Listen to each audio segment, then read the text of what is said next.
అందరికీ నమస్కారం అండి. ఈరోజు నేను చేయబోతున్న వీడియో ఏంటంటే, బాబాగారి సచ్చరిత్ర పుస్తకం నుంచి కాదు.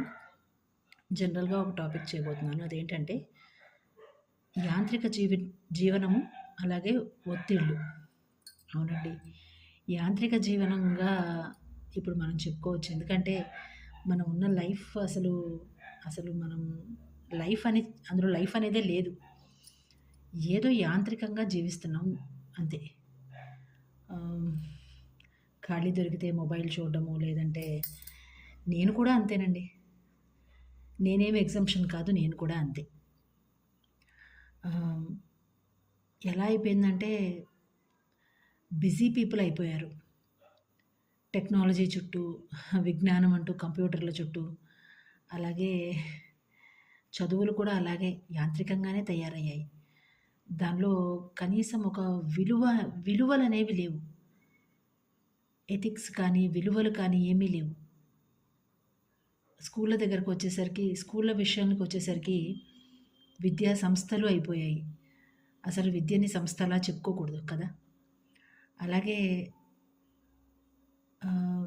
ఎవరికి వాళ్ళు ఏ ఒక వ్యక్తి గురించి తీసుకున్నా, వాళ్ళ పర్సనల్‌గా తీసుకున్నా కూడా, ఒక వ్యక్తి గురించి తీసుకుంటే ఖచ్చితంగా వాళ్ళందరూ కూడాను అలాగే ఉన్నారు. యాంత్రికంగా ఏదో చేస్తున్నాం అంటే చేస్తున్నాం. ఆ టైంకి వెళ్ళి ఆ పని చేసేసి వచ్చేస్తున్నాం అంతే. ఒక నిర్దిష్టమైన దాని మీద ఒక శ్రద్ధ కానీ, లేదంటే దాని మీద ఒక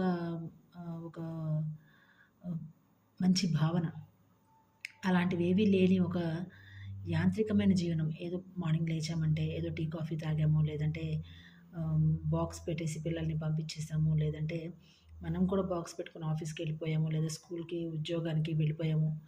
అట్లా యాంత్రిక జీవనం అయిపోయిందే కానీ ఆహ్, ఆ జీవనంలో కొద్దిపాటి విలువలతో జీవించడము, లేదంటే ఏదైనా దేవుడి కోసం కొంత సమయాన్ని కేటాయించడము, లేదంటే కుటుంబంలో మనుషులు అంటే కుటుంబం కోసమే కష్టపడుతున్నాము. కానీ కుటుంబంలో వ్యక్తుల కోసం కొద్దిపాటి సమయం కేటాయించే ఒక స్థితి ఇప్పుడు ఎవ్వరికీ కూడాను, ఎవరి కుటుంబంలోనూ లేదండి. ఎందుకంటే ఈ రోజుల్లో అందరూను ముందుకెళ్ళిపోతున్నారు. పందెంలాగా అయిపోయింది. పరుగుల పందెం అంటాం కదా! అలాగా జీవితం పరుగు పందెం అయిపోయింది. ఎందుకంటే ఆహ్, ఎవరికి వాళ్ళు ఇంకొంచెం ఎక్కువ సంపాదించాలి, ఇంకొంచెం ఎక్కువ లగ్జరీగా బతకాలి, ఇంకొంచెం ఎక్కువగా ఏదో సాధించాలి అని ముందుకు వెళ్ళిపోతున్నామే కానీ,